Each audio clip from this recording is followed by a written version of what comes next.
All right, welcome back to the channel.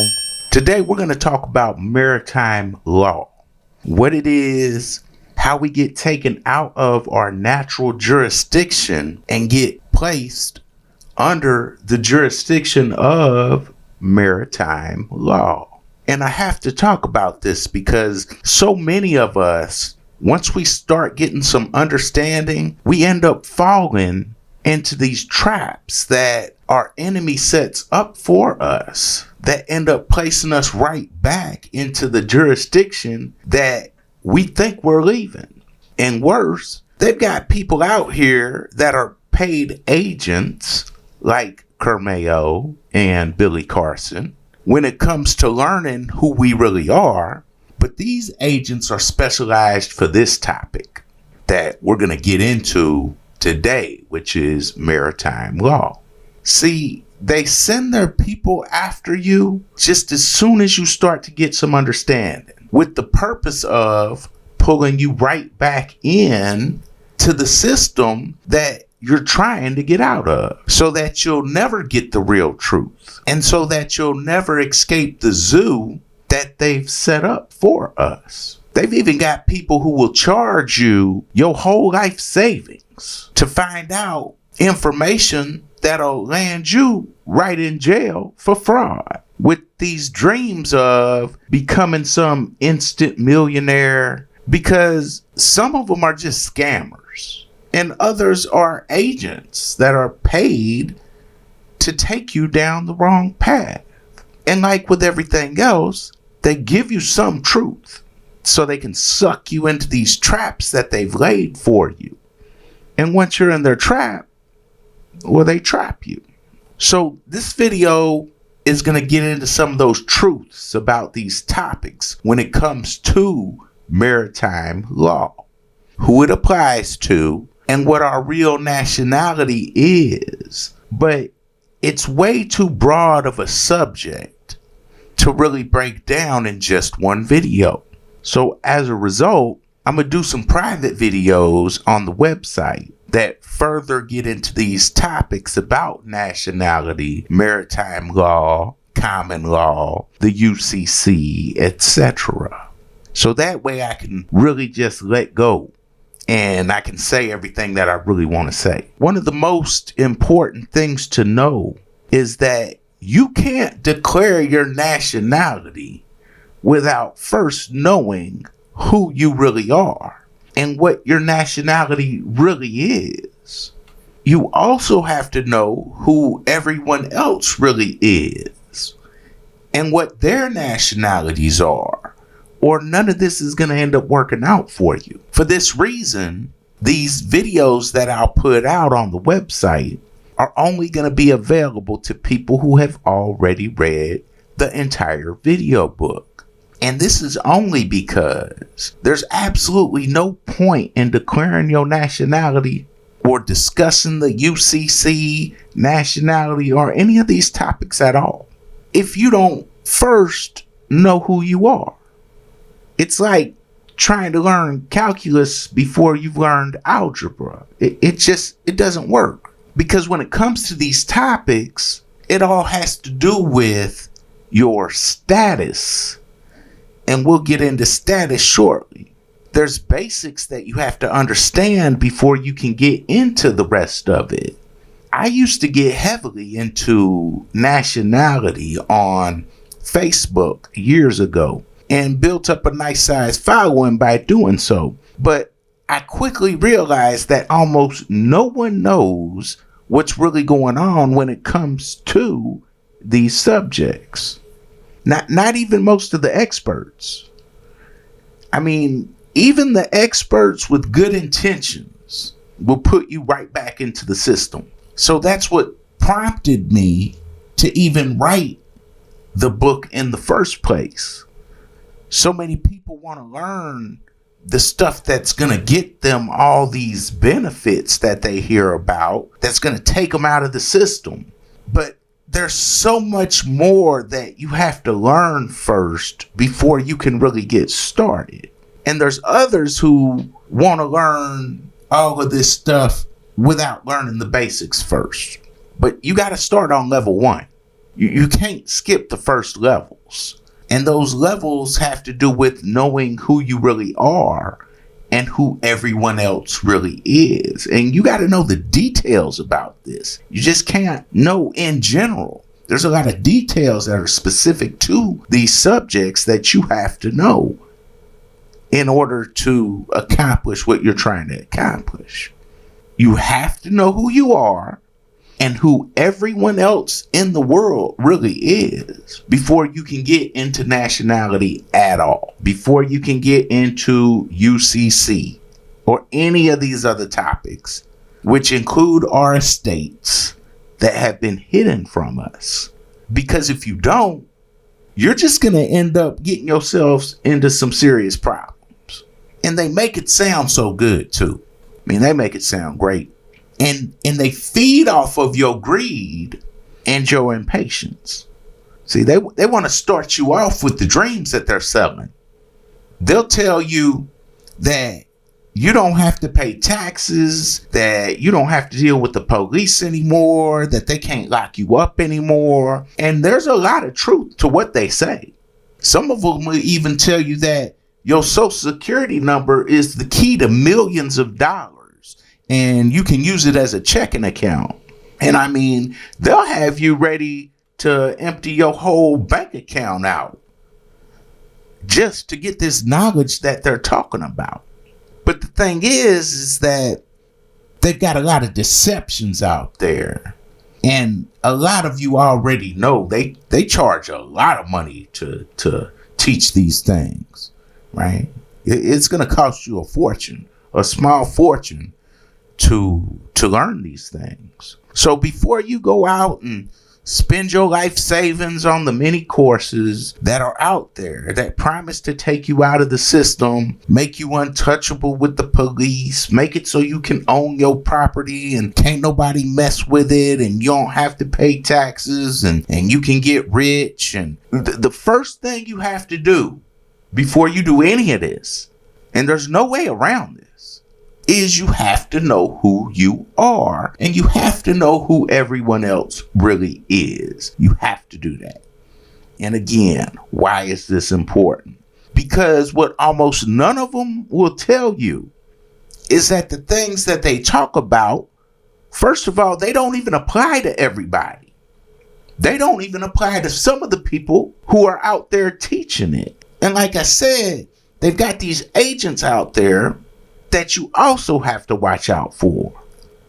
And there's just a lot of misinformed people out there who teach these types of subjects. The teachers are misinformed. Some of them got good intentions, some of them don't. And a lot of them will see how much money they can make off of this information. And it's hard times out there. And some people just see it as a come up. Some of them are out for the money. Some of them just don't know. And some of them are actual paid agents that will purposely give you some truth. But they only use partial truths to bait you in. And then they purposely lead you to some wrong conclusions that could be devastating for you. And after you've been hooked, they end up putting you right back into the system that you thought you was getting out of. And you don't even know it. And then you wonder why you see them getting locked up. And you wonder why you see their stuff don't work. Well, it's because it all starts with your status and knowing who you are. And again, even if you do know who you are, that doesn't mean that all or any of this even applies to you. So we're going to get into some history when it comes to these topics. And we'll get into some of the basics so that you can get a solid understanding or a solid foundation of what's really going on. That way you can start off on this path with a strong foundation when it comes to these topics, and you'll start heading in the right direction. You won't get caught up in the process. Because I don't want to see any of you getting caught up. I don't want to see any of you in some bad situation and going broke trying to get out of the system. And it's better to learn these things now than when you need it.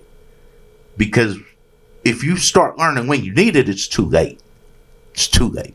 And don't get me wrong, there's many real benefits when it comes to these topics. It's just you got to be real careful out there. And it starts with your status and knowing who you really are.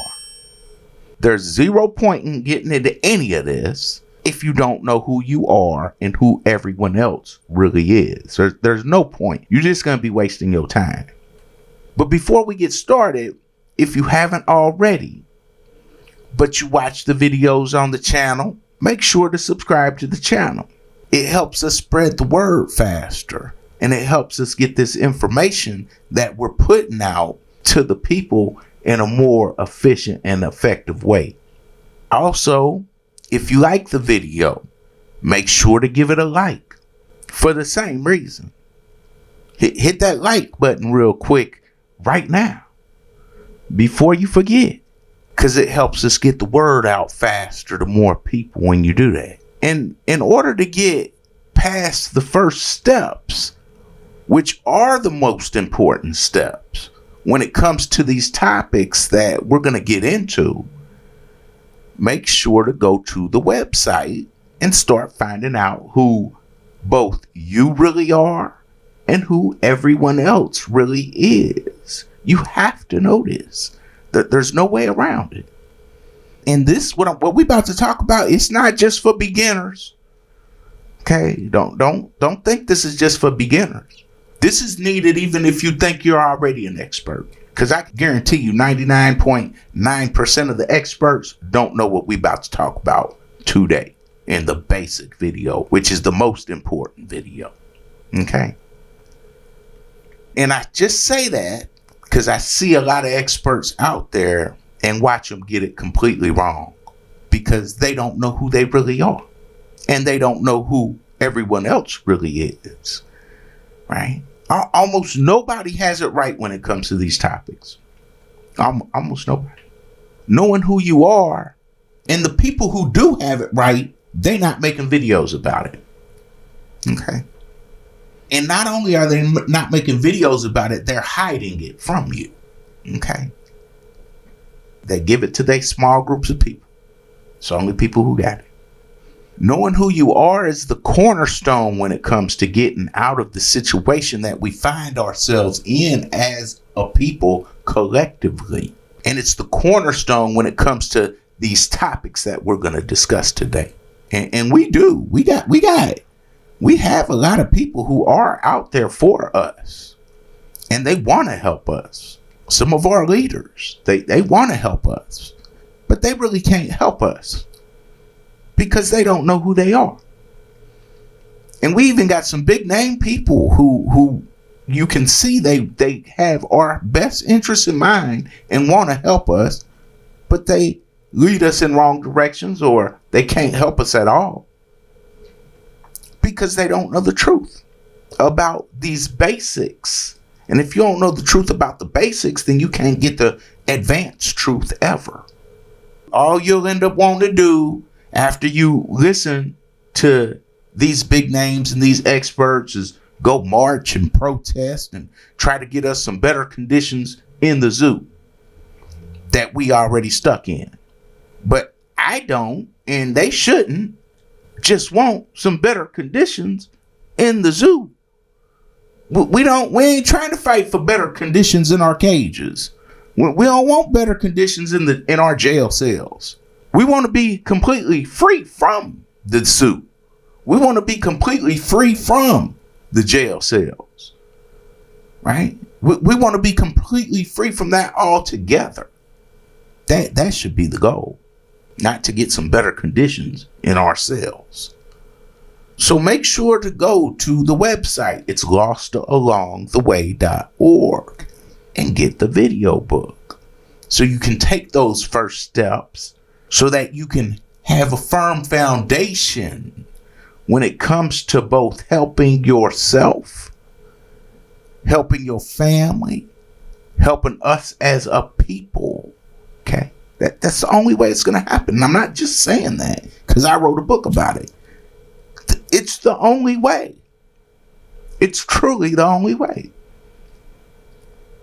Once I've got enough people who have read the entire video book, I'll start putting those private videos out on the website that start to get deeper into the topics of nationality, UCC, and these deeper types of topics that we're going to go over today. All right, so let's get started. When most of us think of law, we think that, the law is the law, and you have to follow the law, right? But most of us really have no clue just how deep it really gets when it comes to the law, or how deeply the law affects our lives. And this is because most of us don't realize that there's different kinds of laws and jurisdictions which depend on what your status is when it comes to the law. So we have to start to understand what status is and what status really means. The definition, according to the Law Dictionary, and we're going to read from Black's Law Dictionary, 4th edition, it states, and as we're reading these definitions, because we're going to go through a bunch of them, these are all legal definitions, so they're going to have a lot of references where you can go look up things that have to do with the definition. For time's sake, I'm going to skip over the references and get straight to the actual definition itself. Okay. So status is standing, state, or condition, the legal relation of the individual to the rest of the community, the rights, duties, capacities, and incapacities which determine a person to a given class. A legal personal relationship, not temporary in its nature, nor terminable at a mere will of the parties, with which third persons and the state are concerned. While the term implies relation, it is not a mere relation. It also means a state because it signifies the condition or circumstances in which one stands with regard to his property. So it signifies your condition or circumstances in which you stand in regard to your property and your estate. And we'll see why that's important in a little bit. It said it is your standing, state, or condition. So what is your standing? Well, according to that same dictionary, it's one's place in the community in the estimation of others, his relative position in social, commercial, or moral relations, his repute, grade, or rank. And what is your state? In this instance, it is the circumstances or condition of a being or thing at a given time. And what is your condition? The rank, situation, or degree of a particular person in some one of the different orders of society. So your status is your standing when it comes to the law, your state or condition, your legal relation to the community, and the status has everything to do with your rights and whether or not the law, the Constitution, the codes, statutes, ordinances, resolutions, or acts even apply to you. And it also has to do with where you stand in regard to your property, or what you think is your property. Because a lot of people have property, like houses and cars, and you think you own them. But almost none of you own your houses or your cars. And the reason you really don't own what you think is your property is because of your status. And this is because people of a different rank or status live by different rules. Some people, depending on their status, are not allowed to own property. So your status determines the rules that you live under. It has to do with what you're capable and incapable of doing. And it's what determines your class or your rank in society. People are born into a certain class, and we as barbers are born with a certain status as a result of who we are. But for those of us who are barber Americans, who were born in the Barbary states of North America, the original name of North America, we have to first understand that we were born this way. And as a result of being born into this status, we have an estate that has been passed to us through inheritance. Now, whether or not we accept that estate or actually take advantage of that estate is a whole nother story. But when we enter this planet and we enter this land we call America, which is the Barbary states of North America, we enter as barber Americans, and we enter this nation of ours that still belongs to us to this day. We enter as sovereigns. And what does the word sovereign mean? According to the same dictionary, sovereign means a person, body, or state in which independent and supreme authority is vested. A chief ruler with supreme power. A king or other ruler with limited power. Notice that a sovereign is a king in which supreme authority is vested. So if you're a barber American, you were born as a sovereign, and supreme authority is vested in you from the moment you're born. If you are the supreme authority, which is also the king or chief ruler with supreme power, then how do you need permission, which all of the permits that we find ourselves signing up for are to do the various things that we want to do? Kings and sovereigns don't need permission from any authority to do what they want to do. They are the authority. But they've got all kind of permits that they tell you have to get from the legislature by way of their various agencies in order to do the things that these permits say you can do. But you can only do them if you have a permit. So who's in charge if you're a sovereign? The king, which by definition is the sovereign, or the legislature that they say you need to get permission from? Well, kings are in charge because kings are sovereign. But the king is also sovereign enough to give the power that he has away. Supreme authority is vested in the sovereign, so the sovereign also has the supreme authority to give his power away. And what is the definition of a permit that the legislatures who say they are in charge tell you that you have to have so you can do what you want to do? Well, let's look at the definition. A permit is a license or instrument granted by the officers of excise or customs, certifying that the duties on certain goods have been paid or secured and permitting their removal from some specified place to another.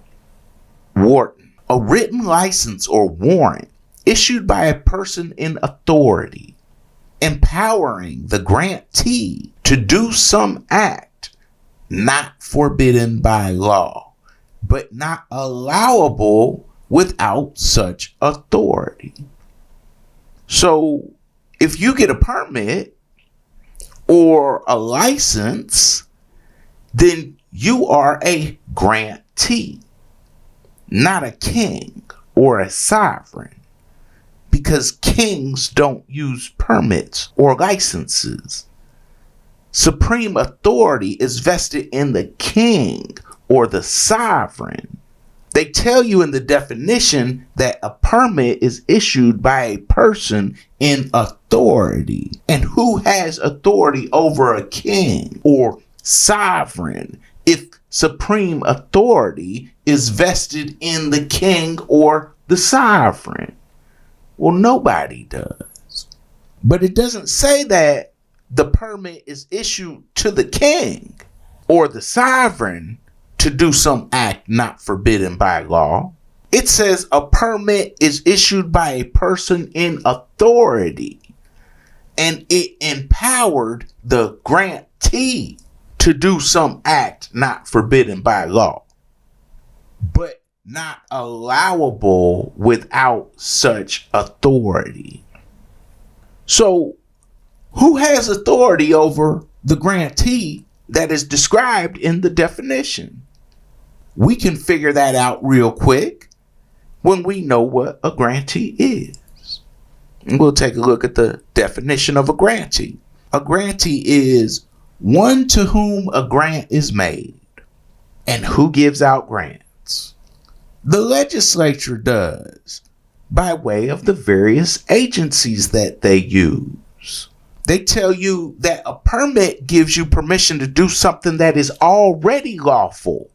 But this authority figure says that you're not allowed to do this lawful thing without them giving you permission to do it or the authority to do it first. So why can't you do something that is already lawful if you're not breaking any laws? If at first you don't get permission from this authority? Well, it's because the law does not apply to the grantee who needs a permit. See, he's under a different status.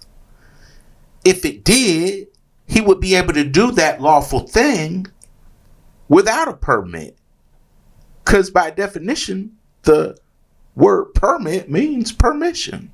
So the legislature is going to grant the grantee permission to do something that's already lawful in the first place, because the law does not apply to the grantee. And we know what grants are, right? Because they tell you go get a grant for your business. And why they do that? So they can own your business, right? We've heard of grants before. And why doesn't the law apply to a grantee?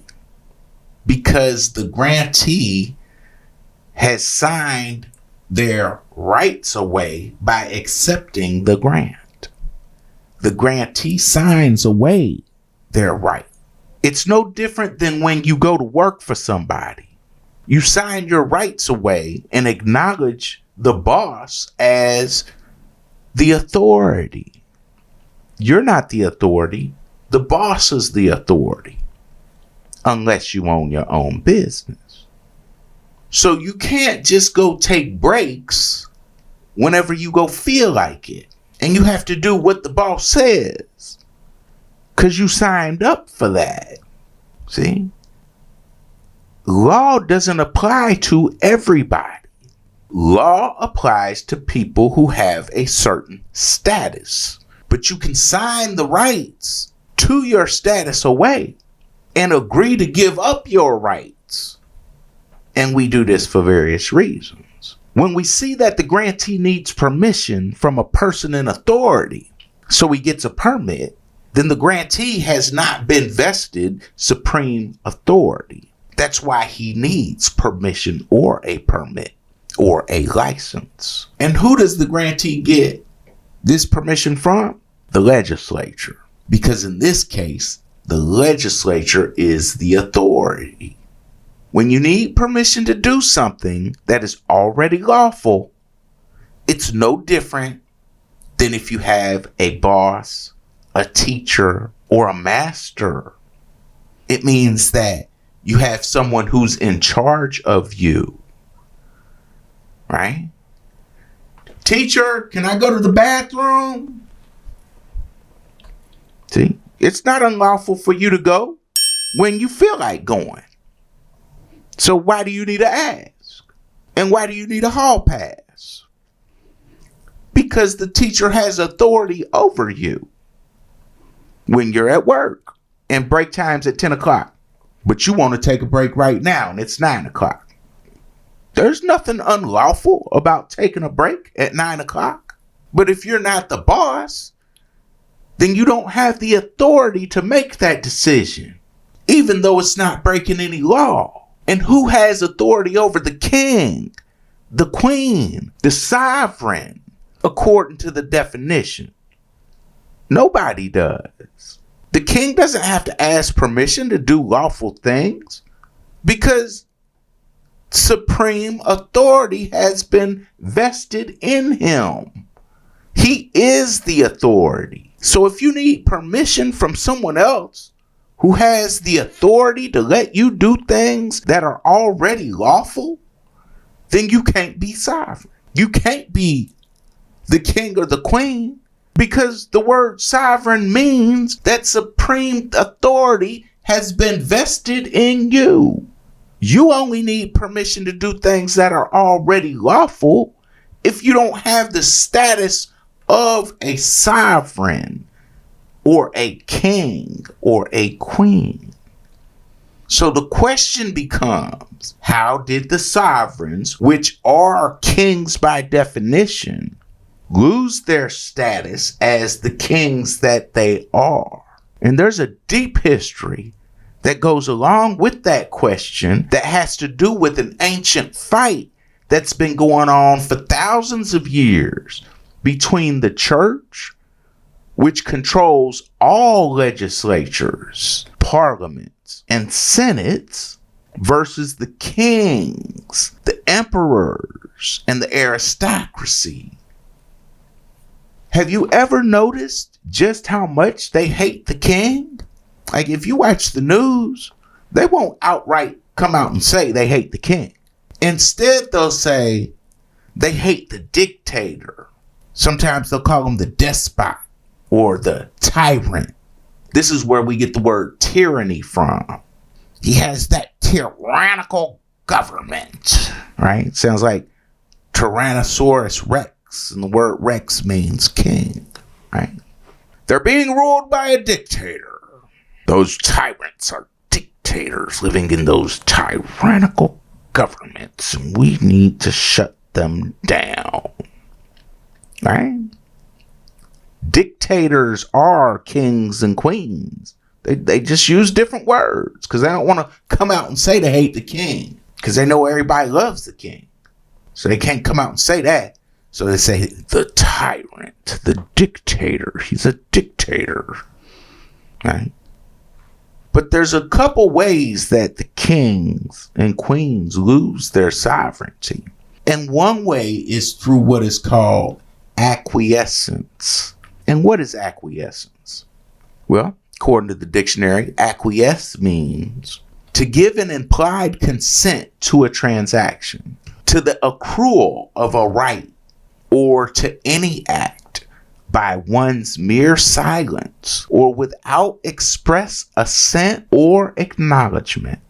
So in other words, we see that one of our rights is being taken away from us, but we don't say anything about it. And in this way, we're giving implied consent for this violation of our rights to take place because we seen it happen and we didn't say nothing.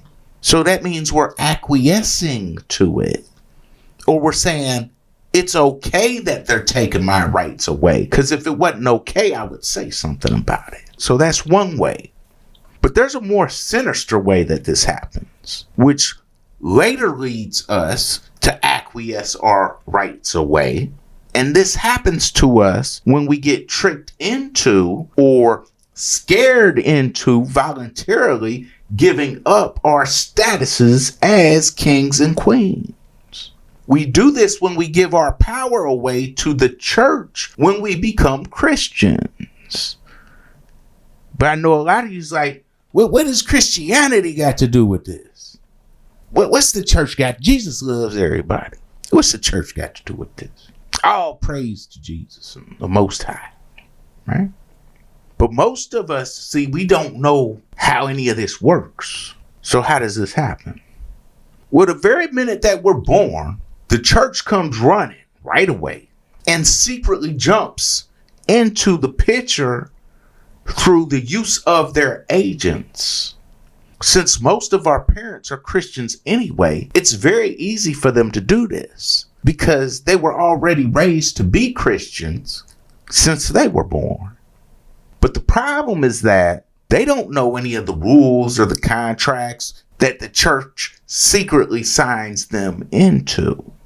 And almost all of the conspiracy people and people who are into these types of topics think it's some rogue government that's doing this and we got to stop the rogue government. No, it's not the rogue government. It's the church. But they trick our parents into signing us over as property to the church as what are called wards. They do this by using the church's doctors, who are all Christian agents, whom we all call docs. And they use their documents to do this, which we also call docs. And what else does doc sound like? A dock on the water, right? Sitting on the dock of the bay, wasting time, right? The dock sits on the bay, just like the song says. And what is a bay? According to the definition, a bending or curving of the shore of the sea or of a lake, so as to form a more or less enclosed body of water, an opening into the land, or an arm of the sea, where the water is shut in on all sides except at the entrance. Now pay attention to what it just said. It's an arm of the sea where you are shut in on all sides. And this arm is about to grab you and pull you into maritime jurisdiction in the very first minutes that you're born. And where does this arm of the sea immediately place you? On the dock. The dock is on the bay. And what is a dock? Let's see what both the noun and the verb of the word dock means. And we'll start with the verb. To curtail or diminish, as to dock and entail. So the moment you are born, the arm of the sea comes to curtail or diminish your status as a sovereign or a king or a queen. Now let's see what the noun means. The cage or enclosed space in a criminal court where prisoners stand when brought in for trial. See, we always hear about how we're born into sin. This is what they're really talking about. They put you into maritime law at the dock of the bay the very moment you're born. You're brought into a criminal court where prisoners stand for trial at the very moment you're born. Because your parents gave you away as property to the church.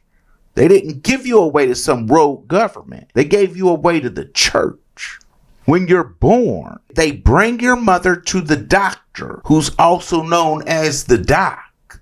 And when she's about to deliver you, right? Deliver you or give you away. What does Amazon do when it delivers a package? It gives the package away. Okay? Her water breaks and you come down her birth canal. So you can start seeing how all of this has to do with the water. This is maritime law. And this is how it all starts. This is the definition of being born into sin. Later, the definition says, a dock is an artificial basin in connection with a harbor used for the reception of vessels and the taking on or discharging of their cargoes, and provided with gates for preventing the rise and fall of the waters occasioned by the tides, and keeping a uniform level within the docks. So a dock is used for the reception of vessels and the taking on or discharging of their cargoes. But is your mother a vessel if she's a Christian? First, let's see what the word vessel means in the Law Dictionary.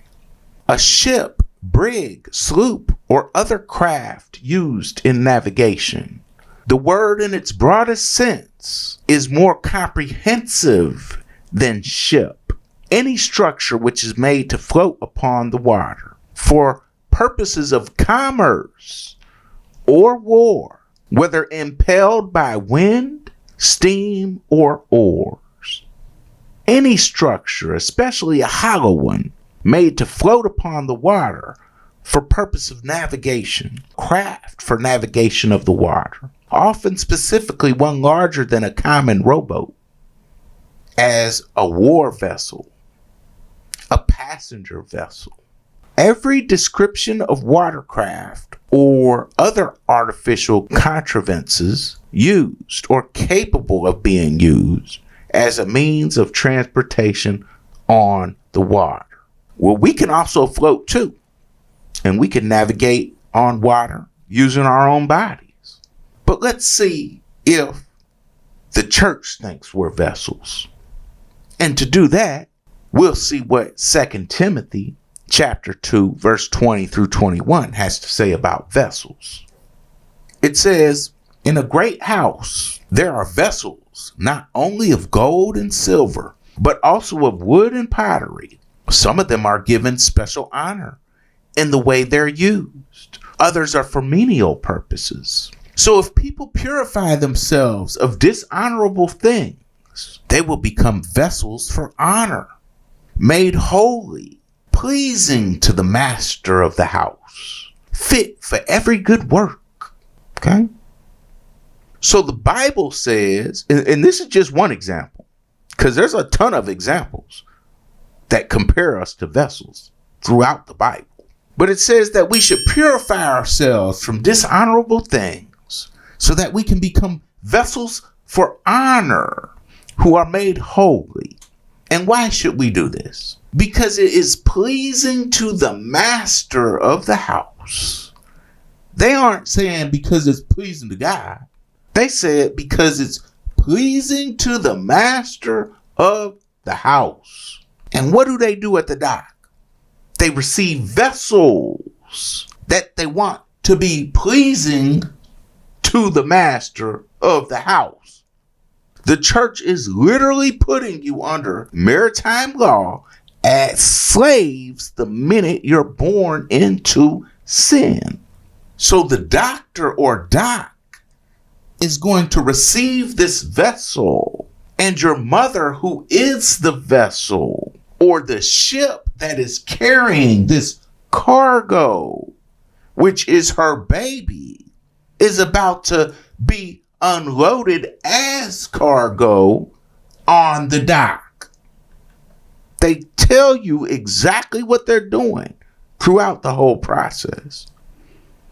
And where do they take the mother to see the doc or the doctor, who we call Doc, so she can have her baby or unload her cargo? We take her to the delivery room. And what does the word deliver mean by definition? This is the Law Dictionary. The act by which the res, which means thing, or substance thereof, is placed within the actual or constructive possession or control of another.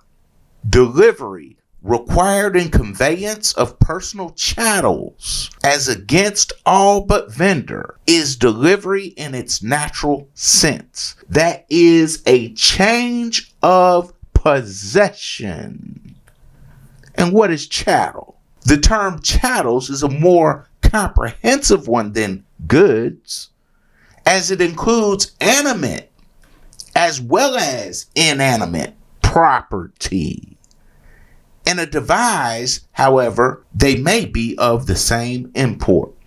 So, animate goods, which is what the church says you are, because your mother's going to deliver you.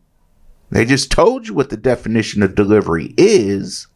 These words are what the church uses to put you into contracts because we want to be Christian so bad when we don't even know who the church really even is, who its enemy even is, or what its history is when it comes to us.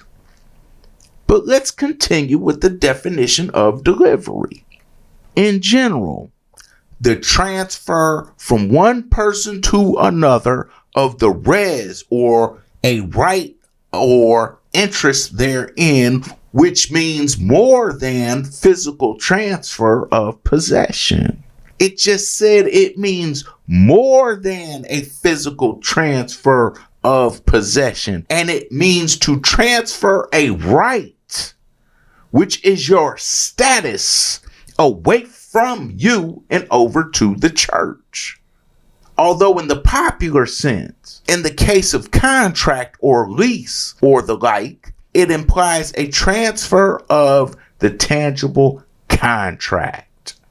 So our mothers are taken to the delivery room so they can transfer you or deliver you, your status and your rights from one person to another. This is where they transfer you as chattel by use of the tangible contract that they use to do this with, which is your birth certificate. And they do this because you are property to them. Your child is cargo. And Christians take their wives to the delivery room so they can deliver their children and their children's status and rights to someone else. And that someone else is the church. It's not some rogue government. It's the church. This is what it means to be born into sin.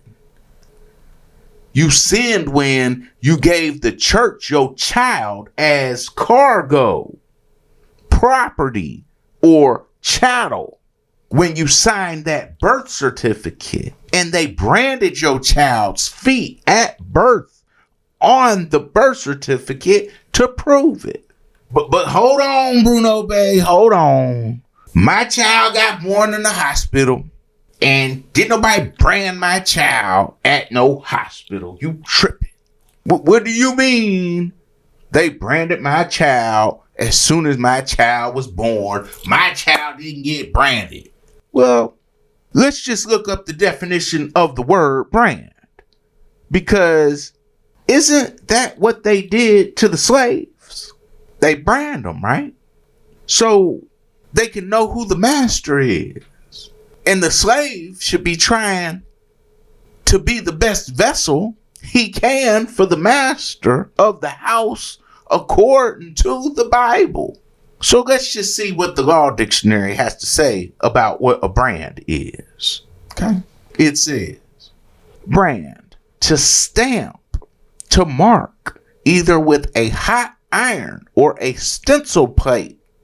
So they stamp your child's feet and place that stamp on the birth certificate when your child is first born, because they are branding your child just like they branded you when you were born into sin. They brand you when you're born in the name of Jesus by stamping your feet right away. And what does it mean when you're branding something or someone? Let's see what branding means. An ancient mode of punishment by inflicting a mark on an offender with a hot iron. a recognized punishment for some military offenses, marking of cattle for the purpose of identification. See, so it doesn't have to be a hot iron, but it can be. They tell you right in the definition that you are being punished for some military offense, which people who get punished for military offenses are under maritime law. And what was your crime? Being born into sin. Being born was your crime. And now it's time to be a good slave, just like the Bible says so. And where do they put you as soon as you're born? Who receives the vessel? The dock. And what did they just tell you the dock is? That's where they put criminals. It's where they put criminals. Okay? That child is a criminal in the eyes of the church. And this isn't just me talking, right? When I start talking about where the Bible says to be good slaves, right? Because what does it say in Ephesians chapter 6, 5 through 7, which of course is in the New Testament, which is not part of the original Bible that was written in Hebrew. Instead, it was added to the Bible by the Greeks, who are a completely different group of people than the people who wrote the Old Testament. Okay, whole different group of people, whole different language, right? It was added by the Greeks, who conquered the Hebrew Israelites and then added their holy book to the Bible. Okay? This is how it got added to the Bible. We act like, oh, the New Testament was always part of the Bible. No, it wasn't. It got added by a foreign country, invaded your ancestors' land, took over, and said, give me that Bible. This your Bible? Okay, no, it's not. And they added a whole new book to it and said, now this is your Bible. And you better like it. Okay? The New Testament has nothing. It is a whole different religion. It's a whole different. That's why it's the opposite of the Old Testament in every way. It's written in the language of your conquerors, who told you they are your slave masters in their new Bible that they added to your Bible. And then they told you that the Old Testament, that don't count no more. I don't know how many times I've been to church before and heard that's the old law. We don't listen to that. That's the new law is what we listen to. In the name of Jesus, we listen to the new law. We believe in that new law. Now the Old Testament, that's the old law. So let's just see what the new law has to say about what we should be doing in Jesus' name. In the book of Ephesians, chapter 6, 5 through 7. It says, slaves, obey your earthly masters with respect and fear, and with sincerity of heart, just as you would obey Christ. Obey them not only to win their favor when their eye is on you, but as slaves of Christ, doing the will of God from your heart. Serve wholeheartedly, as if you were serving the Lord, not people. Right? But this is what we want to go to church for and base our entire existence on. We want to base our whole lives on following what this just told me. This is the new law, right? This is the new law. Written in an entirely different language by the people who conquered your ancestors and added the New Testament to the Bible so you could do what they tell you to do, and gave you a whole new God. They gave you a whole new God. And they got you arguing over what his name is. And how we supposed to follow the... And the craziest part about this is just how well it works. But it also says in the definition of branding that they use it to mark cattle or chattel for the purpose of identification.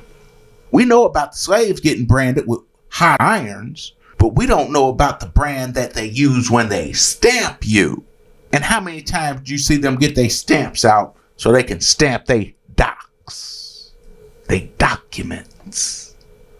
And this all happens to us because our parents who converted to Christianity or were born into it themselves and grew up to be Christians gave up their sovereignty as kings and queens when they became members of the Christian church, just like most of you did. They use all these words that are referred to as doc for a reason. The definition of doc means curtail or diminish. And what are they curtailing or diminishing? Your sovereignty, your status, who you are as kings and queens. They are taking that supreme authority away from you and putting you under their authority as wards. We go from being kings, queens, and sovereigns when we're born to being wards right after we get branded by the church, because our parents donate us as cargo to the church, which changes our status to wards. So by now we should be able to see how we're taken out of our status as kings, queens, and sovereigns and are given new statuses as wards who are under maritime law, which is the law of the water, or military law, or prisoner law, or slave law in the very first moments that we are born. And they use their docs to do it.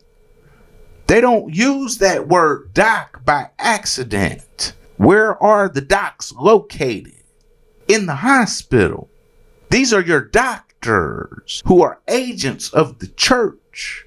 And they use their docs, which are documents, which are contracts in the form of birth certificates, which they stamp, which means brand, in order to prove that there is a contract on this cargo that your mother, the holy vessel, has unloaded as chattel, and this chattel belongs to them. Docks are also located as docks on the water. And where do docks sit? On the bay, where the arm of the water is, just sitting back waiting to grab you the very moment you are born. They like to say we're birthed. And what does birth mean according to the Law Dictionary? Birth, the act of being born, or wholly brought into separate existence. And just like the definition says, because if we look carefully, it has a double meaning, just like doc does. We call doctors docs. It says that it can mean being born, which is the meaning we all know, but it also says the word or. So it can also mean being brought into a separate existence.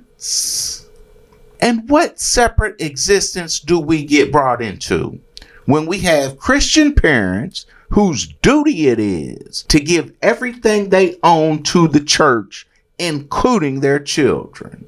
We get put into the separate existence of maritime law, which is wardship, chattel, or slavery.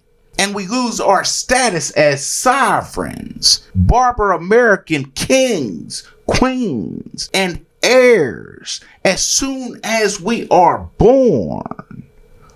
The moment we're born, our Christian masters place us under a new status under the law in the name of Jesus, and this new status is as wards that are secretly wards of the church, which is the union.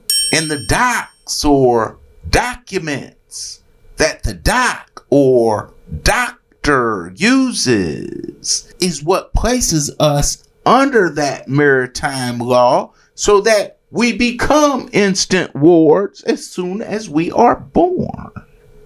They do this with a doc or a document called the birth certificate, which is a legal contract because our mothers and our fathers, which have changed their legal status to parents by being under Christian jurisdiction themselves, they have legally abandoned us as cargo or delivered us as cargo, just like Amazon does with their packages, and given us to the church by signing the birth certificate and letting them brand their child. The doc gladly accepts this donation and brands the baby right away by stamping the baby's feet on the birth certificate. And as a result, our mothers and fathers legally give us up. They literally and legally give us up to the church as cargo donations. And we become wards right after we're born. And what is a ward? Well, according to Merriam-Webster Dictionary, a ward is a person or thing under guard, protection, or surveillance, such as a minor subject to wardship.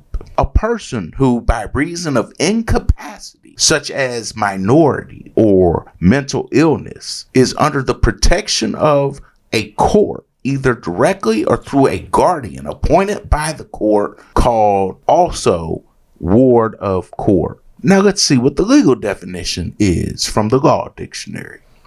Guarding, care, charge, as the ward of a castle. So in the phrase watch and ward, a division in the city of London committed to the special ward, guardianship of an alderman.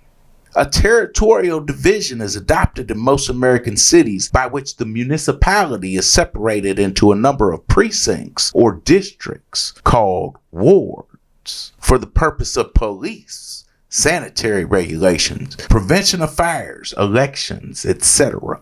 A ward is a corridor, room, or other division of a prison, hospital, or asylum, like the maternity ward where the delivery rooms are. A person, especially an infant, placed by authority of law under the care of a guardian. And what is ward corn? Ward corn, the duty of keeping watch and ward with a horn to blow upon any occasion of surprise. And who comprises the staff that is in charge of watching over the wards? The ward staff. And who does the ward staff consist of? Well, ward staff. In old records, a constable's or watchman staff. And what is a constable? Depending on the state you live in, you know them as pretty much the same as police.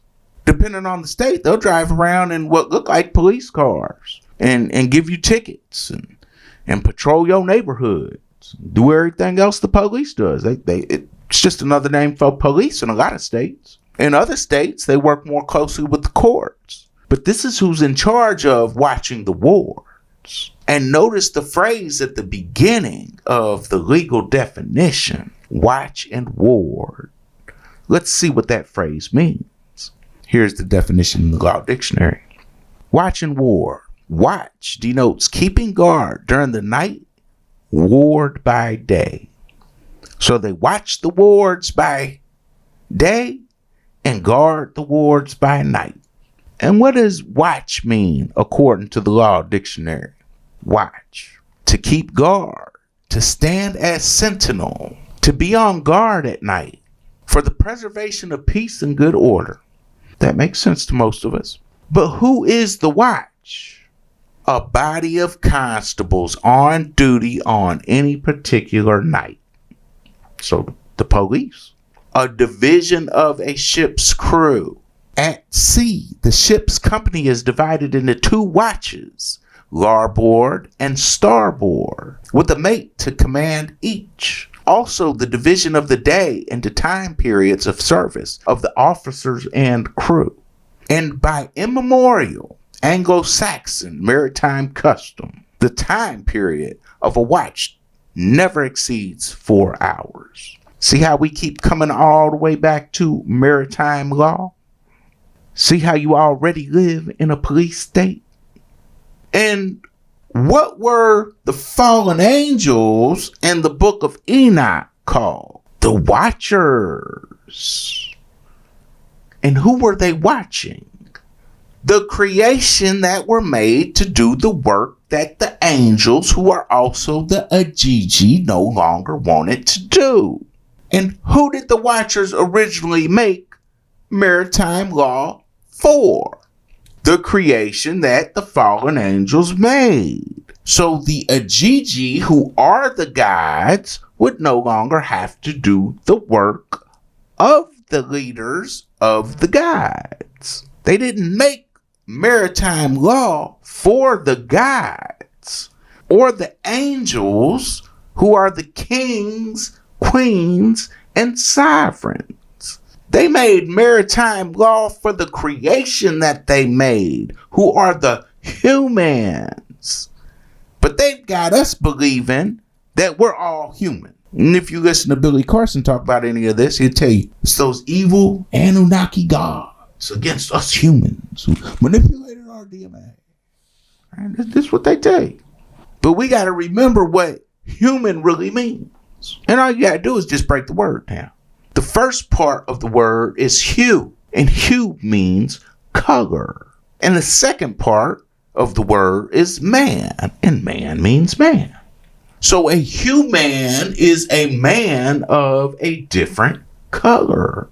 Humans are not the kings. They're not the queens, and they're not the sovereigns. Today, the governments that act under the codes and under maritime law of the humans hate the kings, queens, and sovereigns. And this is very easy to see when we watch the news, when we watch movies, or listen to the songs that they purposely blow up.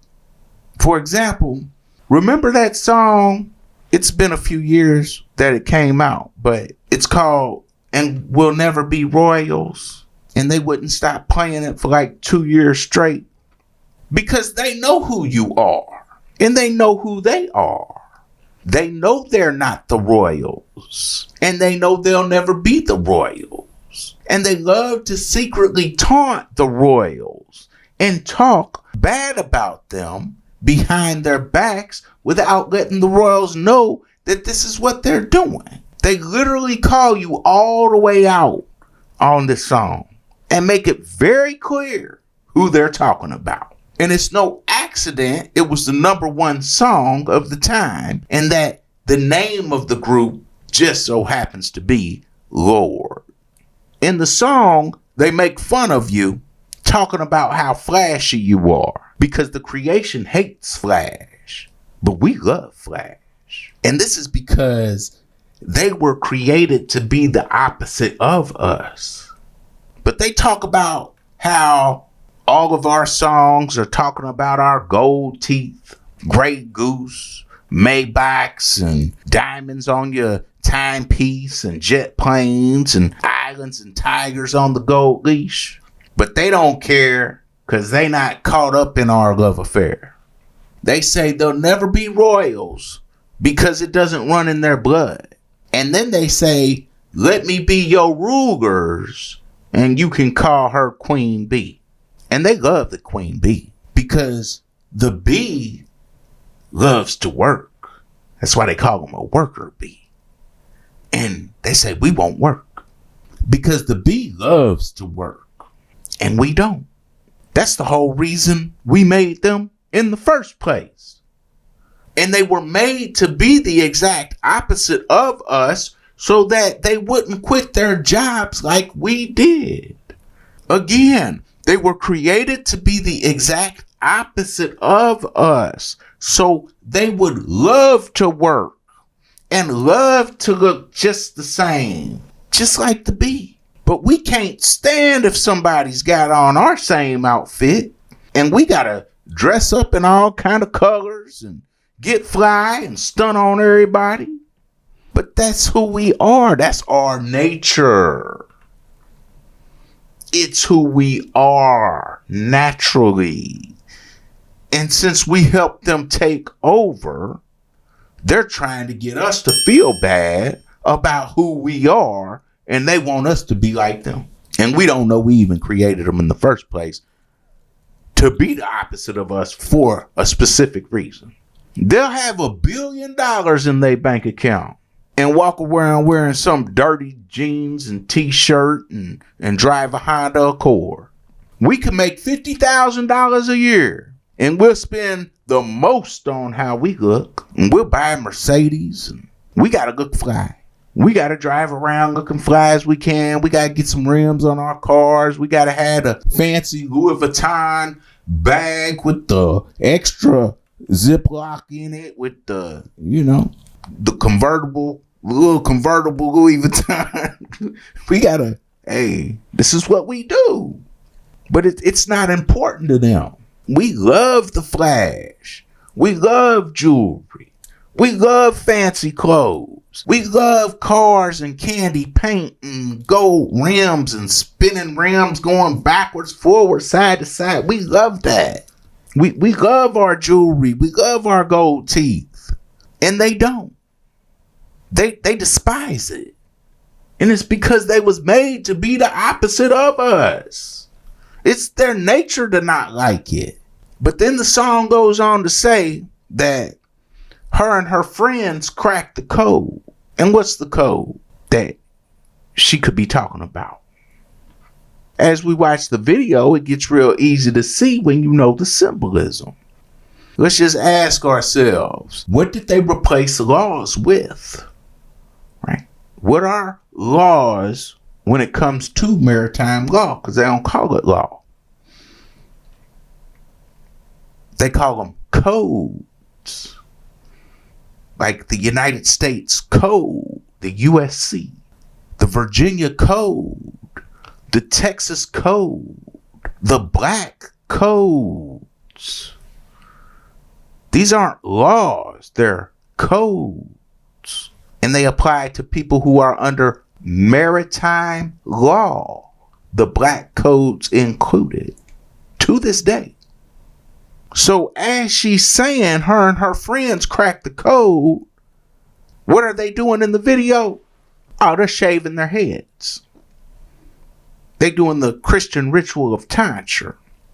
And then they show them boxing in the living room with red and black gloves on. And they do this because we have flags that are our flags, because they swear we don't have no flag, right? That were red and black. And they show them fighting, which is all we do. They done mind controlled us into just fighting each other all the time, right? We fight amongst each other because we don't see the hidden puppet master who's pulling all our strings. We don't see that. We don't know anything about what's really going on. And towards the end, she says they're bigger than they ever dreamed, and she's in love with being queen. Right? See, they tell on themselves in their movies, songs, and videos while speaking in code because they know you don't know the code and you won't know what they're talking about. And they'll even have you singing and dancing to the song that they made to laugh at you right in your face and at the same time behind your back. And who hates the kings the most? The church. And who are the leaders of the church? The watchers. But when you put yourself under Christian jurisdiction, you denounce your status as God, as king, as queen, as sovereign. And as a result, you are then placed under the jurisdiction of the creation that you created to do the work as wards. You were the watchers. but a third of you fell. Just like one of the dragons turned into the ice dragon on Game of Thrones. A third, right? 1 out of the 3.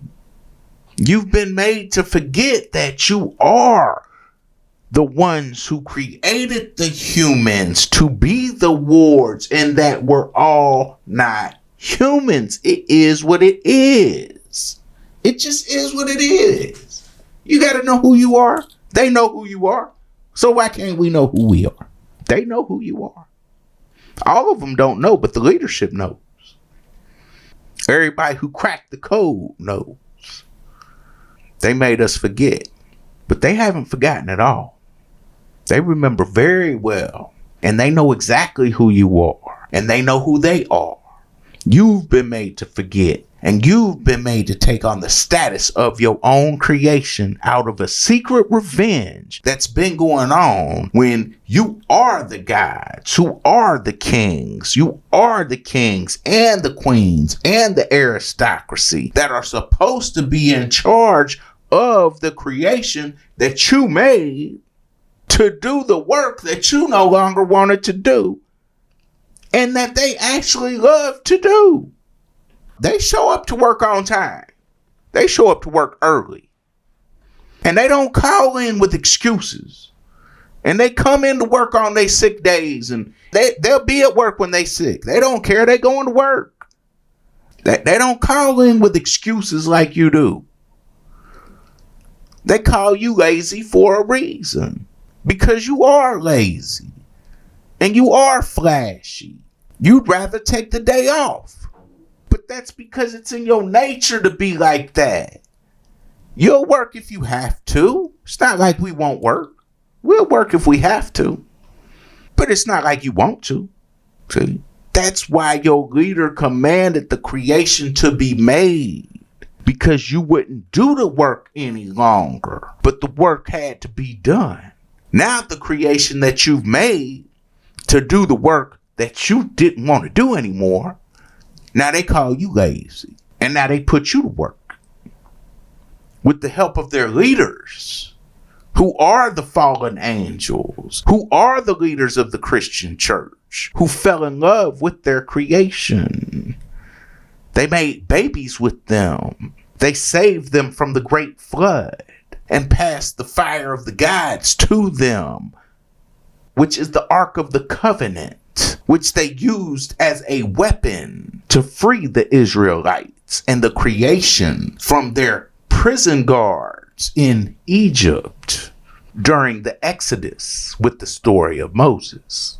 The fallen angels were imprisoned for making babies with the creation and passing the fire of the gods to the creation, which is the weapon or the Ark of the Covenant that they used to set themselves free from Pharaoh.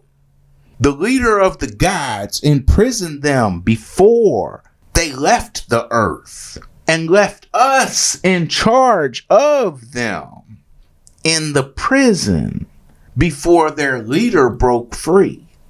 Once their leader broke free, who is Anki, Prometheus, Semjaza, or Yahweh, and he goes by other names than that, he set the Israelites who helped make the creation free and set his creation free.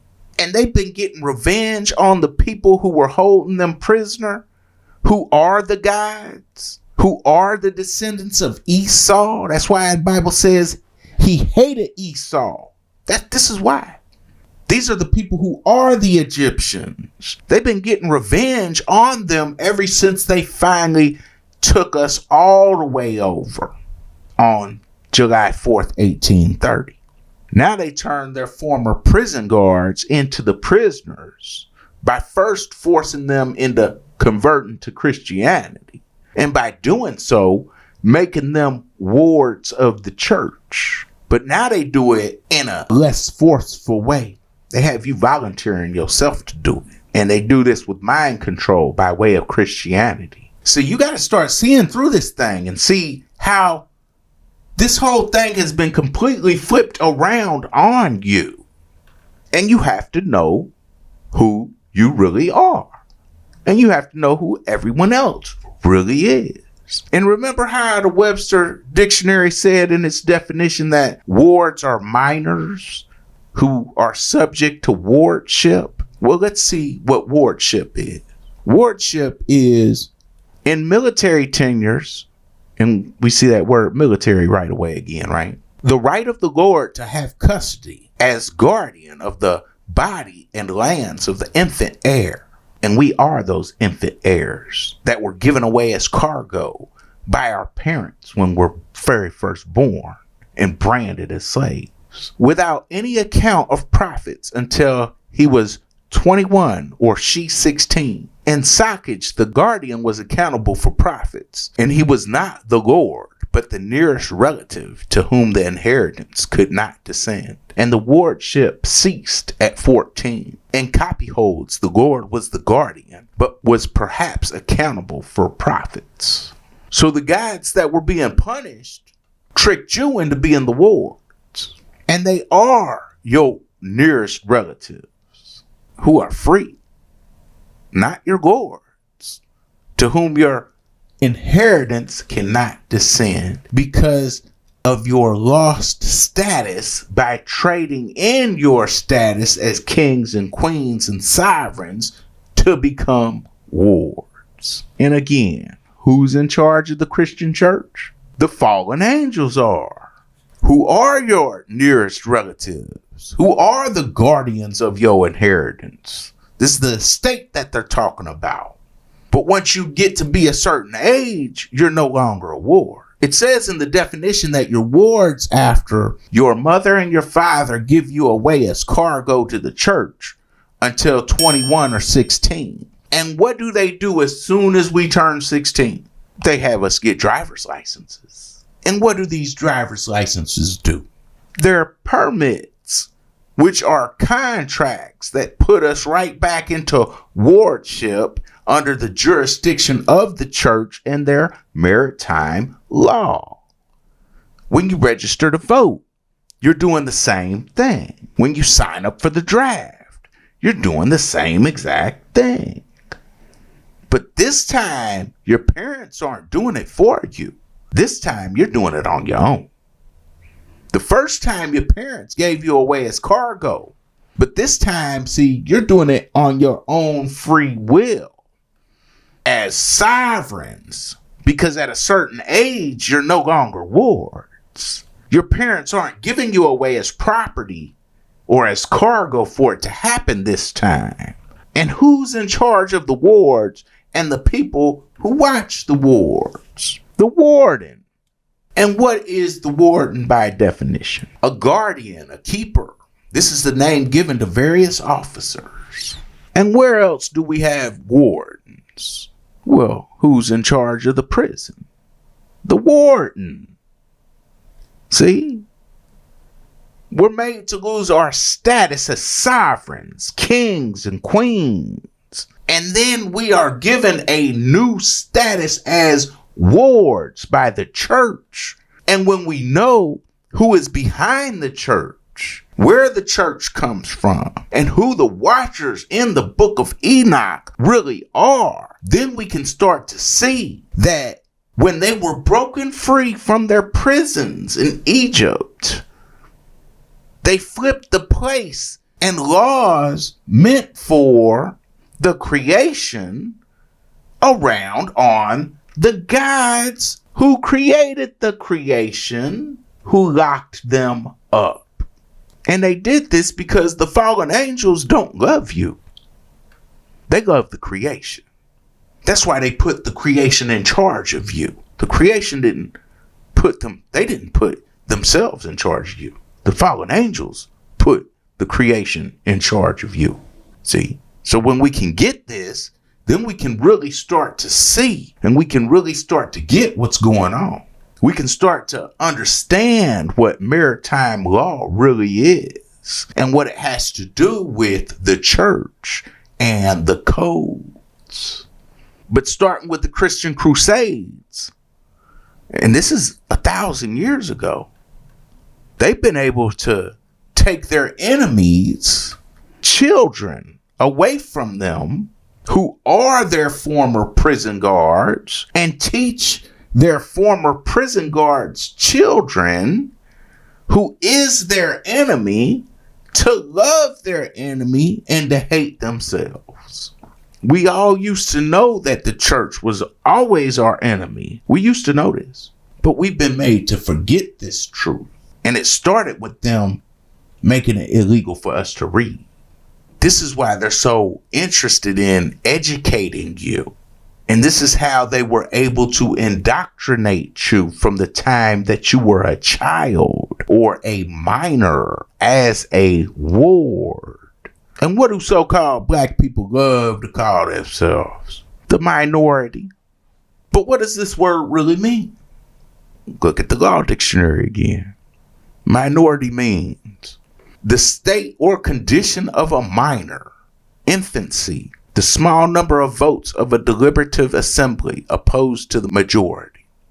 So here we go again with double meanings. Since minority also means the condition of a minor, and we know that condition is part of your status, let's see what the word minor means. An infant or person who is under the age of legal competence, one under 21, a term derived from the civil law, which described a person under a certain age as less than so many years. Minor, vigneti, quinque, annis, one less than 25 years of age. Also, see, here we go with the double meanings again. Less, of less consideration, lower, a person of inferior condition. See? These words that they use against you have double and triple meanings, and you think they use them to mean one thing when they use them to mean something completely different than what you think. They've got us calling ourselves minorities when it means a person of inferior condition. And what its status mean and include? Your condition. You can't be a king, queen, or sovereign when you're saying that you're a person of inferior condition out of your own mouth. Every time you say so-called black people, see, we the minorities. We the minorities. And this, you listen to the news, you got like high paid so-called black people running around calling us the minority. This is what they do. And when they hear us say that, they're like, yes, you are. You have an inferior condition, and as a result, we're going to rule you as the ward that you signed up to be. You are no longer under the status of a sovereign. You're no longer the king or the queen. You're a minority. You are inferior. You're not the gods. You didn't come from a woman. You came from a man. I mean, they really playing with you. And they didn't have to call us that, because we call ourselves that. They're the new queen bee, like the song says. But since we get raised by the same people who are in charge of the institutions that secretly hate us, and we don't know that any longer, then we can't see how we fall into these traps. Because as gods, who are the kings and the queens, we have to voluntarily sign up to be under maritime law. And we do this when we voluntarily sign up to become Christians. And what is maritime law by definition? Maritime law: the traditional body of rules, precepts, and practices known as the maritime law. That system of law which particularly relates to commerce and navigation, to business transacted at the sea, or relating to navigation, to ships and shipping, to seamen, to the transportation of persons and property by the sea, and property by sea, and to marine affairs generally. The law relating to harbors, ships, and seamen divided into a variety of departments, such as those about harbors, property of ships, contracts, and affreightment, average, salvage, etc. Maritime law is the law of the sea. This is the law that the god of water, who is Enki, or Yahweh, or Prometheus, or Semjaza, the leader of the fallen angels, made. This is not the law of the gods.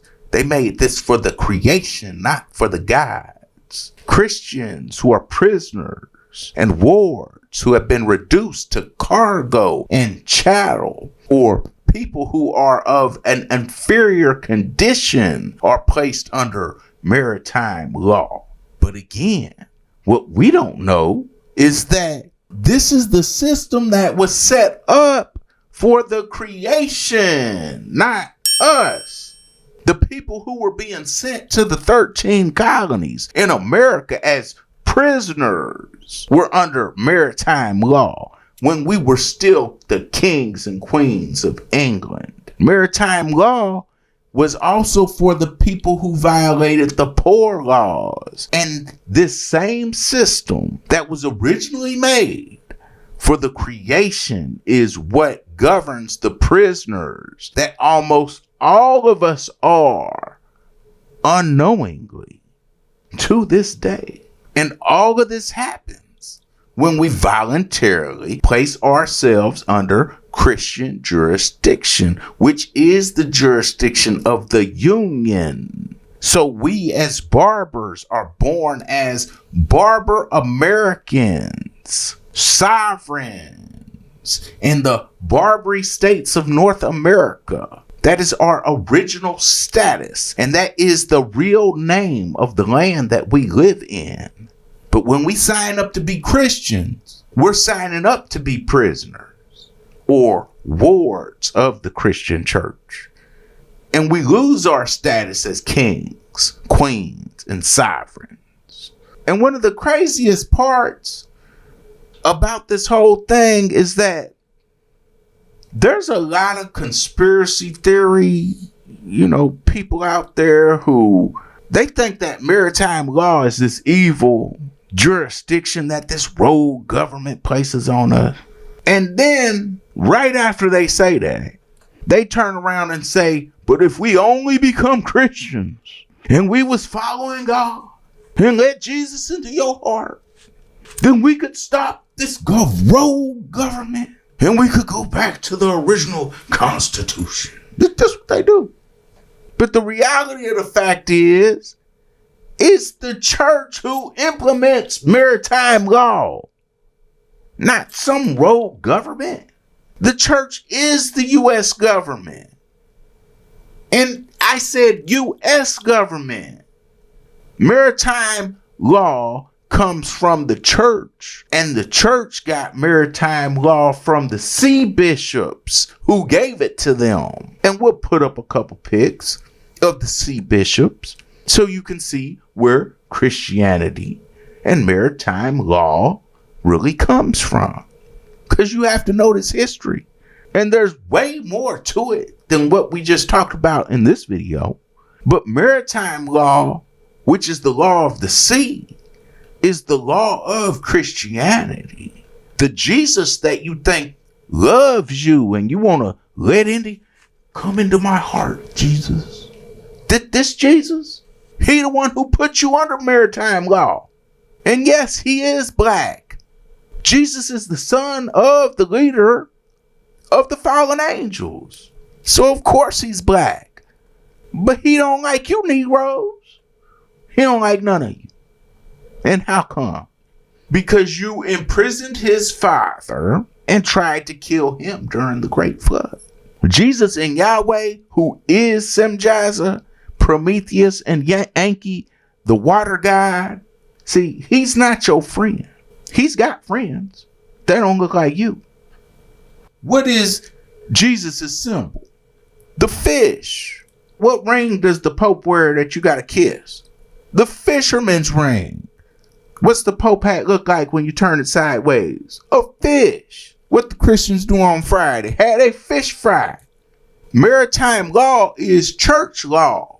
When we really understand what the Book of Enoch is talking about, when it says that the wives of the fallen angels were turned into sirens, which are mermaids, then we can start to understand that the God of water, who is the leader of the fallen angels, is who is putting his own people who were imprisoning him and the Israelites for saving the creation, making babies with the creation, and passing the fire of the gods along to the humans. Then we can start to see who Jesus really is. Then we can start to see who gave maritime law to the church. Then we can start to get it. Maritime law is for prisoners. And it was originally made for the creation, who was always prisoners up until they started getting freed with Moses. And the rest of them took thousands of years to free the rest. But they all got freed on July 4th, 1830. And it continued throughout this time to be used for the same prisoners who were being sent to the 13 colonies. Because the 13 colonies are prisons. And they got sent there because they were committing crimes in Great Britain, which is really Great Britain. Watch that video, The 13 Colonies Were Prisons, and start to learn what's going on with that. Because we really have no clue. The church was set up to take the kings and queens who are the young gods, who are the Ajiji, who were appointed by Enlil and Asherah out of their sovereignty and reduce them to slaves out of revenge. So now it's time for us to wake up to who we really are and to wake up to what's really going on. Because we can't free ourselves without knowing what's really going on. We can't free ourselves without knowing who we really are. And we can't free ourselves without knowing who everyone else really is. All right? So make sure to go to the website and get the video book. Because you have to find out who you really are and the history behind who you really are. There's no way around it. Forget the dreams of becoming a millionaire off your social security number and learn who you are. Right? The UCC is the Uniform Commercial Codes. So that should give you a clue right there. Because there's so much more to this topic. I mean, we haven't even scratched the surface. But you have to know the foundation before you can ever get any of the benefits that I'm even talking about, right? That all these people are selling online and telling you to drop your whole life savings so you can be free. No. They don't even know. They don't even know what we talking about. They really don't. They don't even know what they talking about. They have some knowledge, right? But some of it, like I said, some of this stuff don't even apply to the people who's out there teaching it. You have to have a foundation before you build. There's a deep history when it comes to maritime law and what it really is. And if you don't know the history, you'll end up thinking you know something and then get sucked right back in to the system that you thought you was escaping from and not even know it until it's too late. See? So many of us just want the benefits. We want it right now. Microwave society, right? And when we just don't have no clue how deep this thing really is. Well, all these people running around talking about their constitutional rights and blah, blah, blah. Right? He violated my constitutional rights. I have rights. They just sit back and laugh at you. Right? Police pull you over. I got constitutional rights. They already done asked you a couple questions to find out if you do or not. They asked you a couple questions when they first pulled you over. to find out if you do have any constitutional rights. And if you don't give them the right answer, which 99.9% of you don't do, that's why they just pull you out the car and act a fool with you. That's why they don't get in trouble for doing nothing if they do violate your rights, because you don't have no rights as a prisoner. Just like if you in prison right now, if you in prison and the guard comes and says, get up out the bed, and you don't want to get up, he gonna come pull you up out the bed. Ain't nothing you can do about that, because you ain't got no right. You don't got no rights as no prisoner. And if you a ward, you're a prisoner. Okay?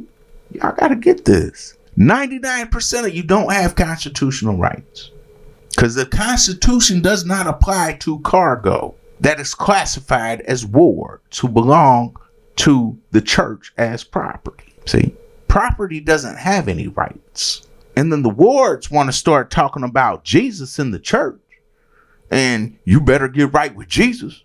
You better run back to Jesus. And then the Hebrew Israelites, they run around telling us, well, you know, we over here suffering enslaved and everything else. And they got their long, you know, they think we slaves from Africa. So they want to tell us it's all because, well, we didn't follow the commandments. If only we follow the commandments. No. The commandments were written by the leader of the fallen angels. Y'all got to get this right. I mean, they really are laughing at us. They completely laughing at us. And they just know you'll never get out of this trap that they got you in. But you can get out. And it's time for us to get out. But we got to take it one step at a time. And the very first step is to find out who we really are. See, that way we can get out of their trick bag. I'll end up making a part 2 to this, because if I really get into everything that I really planned on talking about, I mean, we could really be here forever. We could be here a real long time. Just a real long time. This thing be way too long. So just be out on the lookout for that. And like I said, if you like the video, make sure to give it a like before you leave if you haven't already. And if you have, I appreciate it. Hit that like button. And if you like the channel and the content we put out, make sure to subscribe to the channel. Turn on that bell notification, so that way every time we drop new content, then you'll know it just came out. Right? If you like the video and you agree with me, then drop something in the comments. If you got something I forgot to talk about and think it should be talked about, add it to the discussion. Drop it in the comments. If there's something else you'd like to talk about, like, I mean, this whole video, the only reason I did it was because somebody dropped it in the comments. You know, they wanted to talk about maritime law, so I said, you know, that is an interesting topic. Let's make a video about it.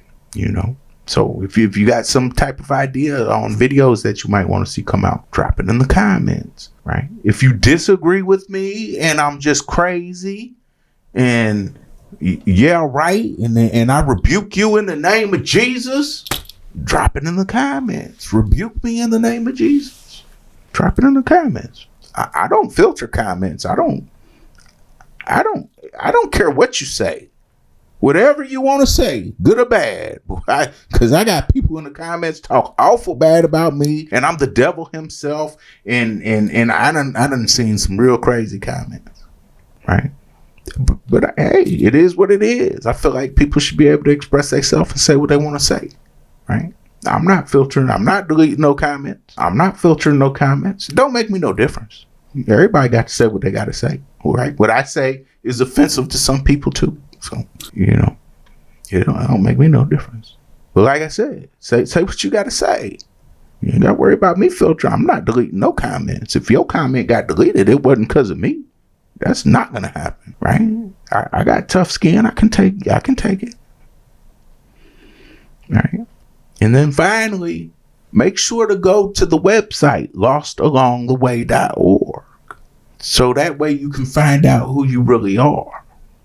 Because you can't help yourself or your people or anybody else until you know what's in the video book. And I don't know of anybody else who's giving out this information. I really don't.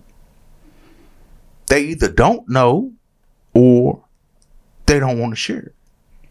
And once you get through all 13 chapters of the video book, I can absolutely promise and 100% guarantee that your life is going to be changed forever. This is not maybe. Your life will be forever changed. And you will be able to help us as a people.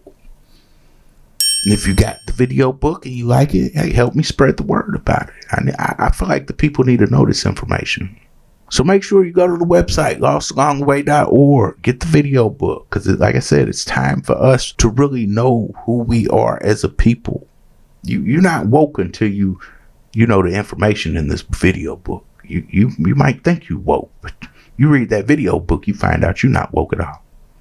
All right? This is our time. This is our time. All right? So I see you on the next video then, and we just take it from there. All right, fellow barbers? Peace and love. This is a dangerous groups that we're dealing with now.